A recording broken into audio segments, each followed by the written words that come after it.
Serangan Israel ke Qatar. Sebuah langkah yang mengguncang geopolitik dan memicu reaksi berantai yang tak terduga. Amerika Serikat, sebagai sekutu terdekat Israel, berada di posisi yang sangat sulit. Di satu sisi, ada desakan untuk mendukung Israel.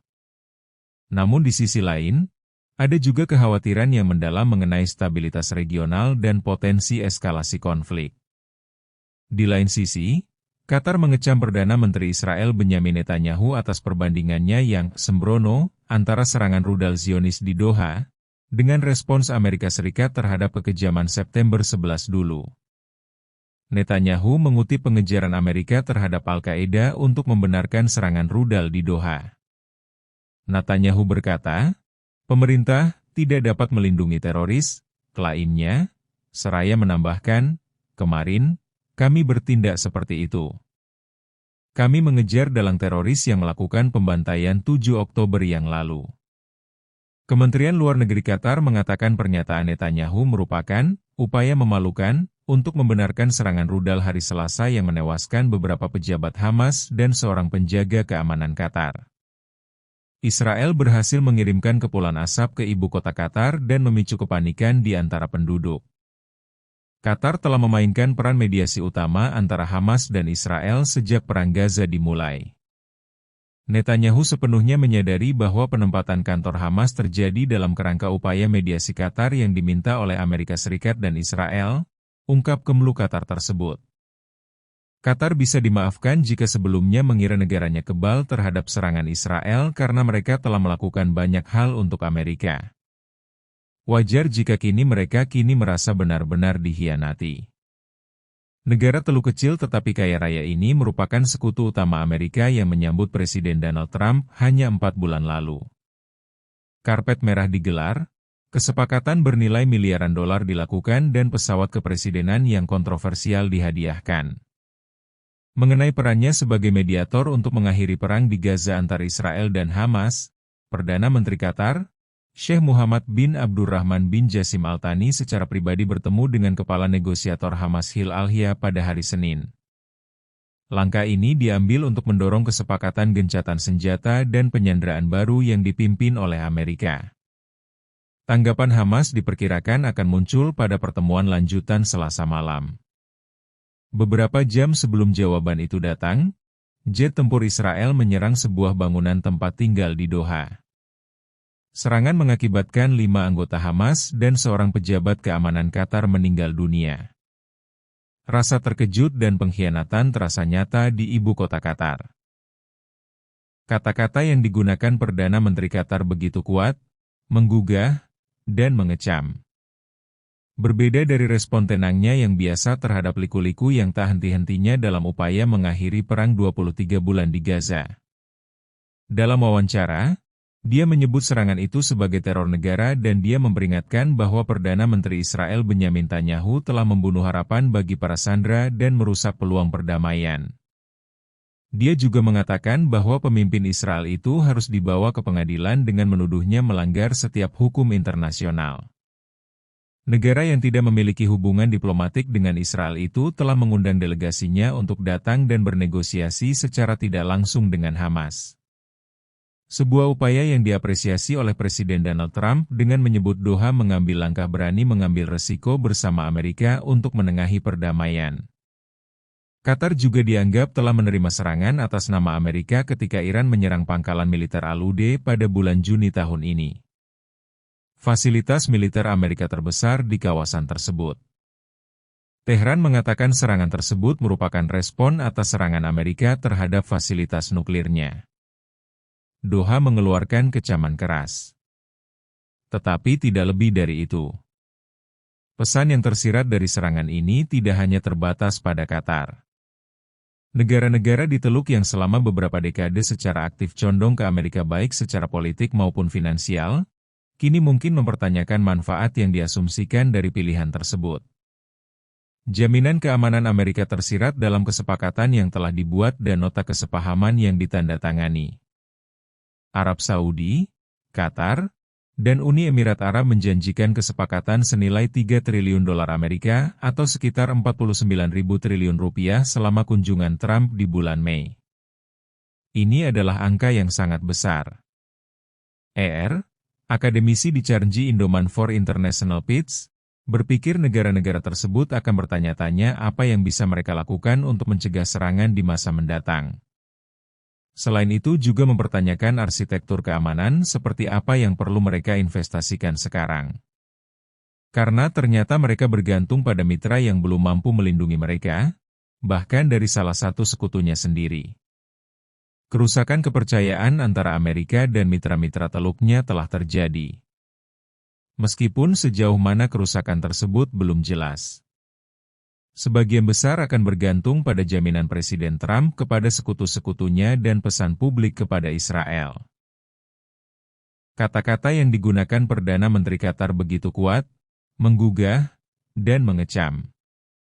Berbeda dari respon tenangnya yang biasa terhadap liku-liku yang tak henti-hentinya dalam upaya mengakhiri perang 23 bulan di Gaza. Dalam wawancara, dia menyebut serangan itu sebagai teror negara dan dia memperingatkan bahwa Perdana Menteri Israel Benyamin Netanyahu telah membunuh harapan bagi para sandera dan merusak peluang perdamaian. Dia juga mengatakan bahwa pemimpin Israel itu harus dibawa ke pengadilan dengan menuduhnya melanggar setiap hukum internasional. Negara yang tidak memiliki hubungan diplomatik dengan Israel itu telah mengundang delegasinya untuk datang dan bernegosiasi secara tidak langsung dengan Hamas. Sebuah upaya yang diapresiasi oleh Presiden Donald Trump dengan menyebut Doha mengambil langkah berani mengambil resiko bersama Amerika untuk menengahi perdamaian. Qatar juga dianggap telah menerima serangan atas nama Amerika ketika Iran menyerang pangkalan militer Al-Udeid pada bulan Juni tahun ini. Fasilitas militer Amerika terbesar di kawasan tersebut. Tehran mengatakan serangan tersebut merupakan respon atas serangan Amerika terhadap fasilitas nuklirnya. Doha mengeluarkan kecaman keras. Tetapi tidak lebih dari itu. Pesan yang tersirat dari serangan ini tidak hanya terbatas pada Qatar. Negara-negara di Teluk yang selama beberapa dekade secara aktif condong ke Amerika baik secara politik maupun finansial, kini mungkin mempertanyakan manfaat yang diasumsikan dari pilihan tersebut. Jaminan keamanan Amerika tersirat dalam kesepakatan yang telah dibuat dan nota kesepahaman yang ditandatangani. Arab Saudi, Qatar, dan Uni Emirat Arab menjanjikan kesepakatan senilai 3 triliun dolar Amerika atau sekitar 49.000 triliun rupiah selama kunjungan Trump di bulan Mei. Ini adalah angka yang sangat besar. Akademisi di Carnegie Endowment for International Peace, berpikir negara-negara tersebut akan bertanya-tanya apa yang bisa mereka lakukan untuk mencegah serangan di masa mendatang. Selain itu juga mempertanyakan arsitektur keamanan seperti apa yang perlu mereka investasikan sekarang. Karena ternyata mereka bergantung pada mitra yang belum mampu melindungi mereka, bahkan dari salah satu sekutunya sendiri. Kerusakan kepercayaan antara Amerika dan mitra-mitra teluknya telah terjadi. Meskipun sejauh mana kerusakan tersebut belum jelas. Sebagian besar akan bergantung pada jaminan Presiden Trump kepada sekutu-sekutunya dan pesan publik kepada Israel.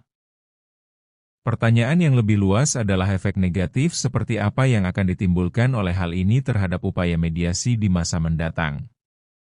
Qatar memang belum menutup pintu untuk mediasi perdamaian di Gaza, tetapi pembicaraan tersebut paling tidak berada dalam ketidakpastian. Paling buruknya terletak pada bara upaya pembunuhan terbaru Israel. Hasan Al-Hassan, peneliti senior kebijakan Timur Tengah di IS mengatakan ini adalah jenis risiko yang tidak banyak negara di kawasan ini bersedia menerima sebagai imbalan atas peran mediasi. Qatar dan Mesir telah lama menjadi mediator antara Israel dan Hamas.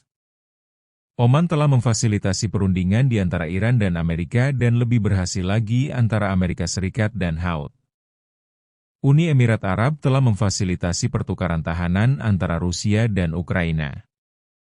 Arab Saudi memposisikan diri sebagai tempat perundingan damai untuk berbagai konflik. Para pemimpin setiap negara tersebut akan mencermati respon Presiden Trump dalam menghadapi apa yang tampaknya sebagai impotensi Amerika di Timur Tengah. dan keyakinan yang telah lama disuarakan oleh banyak orang di kawasan tersebut tentang niat Israel untuk menyambut asap perundingan damai justru diperkuat oleh serangan hari Selasa. Perdana Menteri Qatar, Sheikh Muhammad bin Abdurrahman bin Jassim Al Thani bertemu dengan Presiden Amerika Serikat Donald Trump di New York. Menjelang pertemuan, Sheikh Muhammad bertemu dengan Wakil Presiden Amerika J.D. Vance dan Menteri Luar Negeri Marco Rubio. Bagaimanapun, Washington menganggap Qatar yang memiliki pangkalan udara Al-Udeid di Gurun Luar Doha sebagai sekutu teluk yang sangat kuat.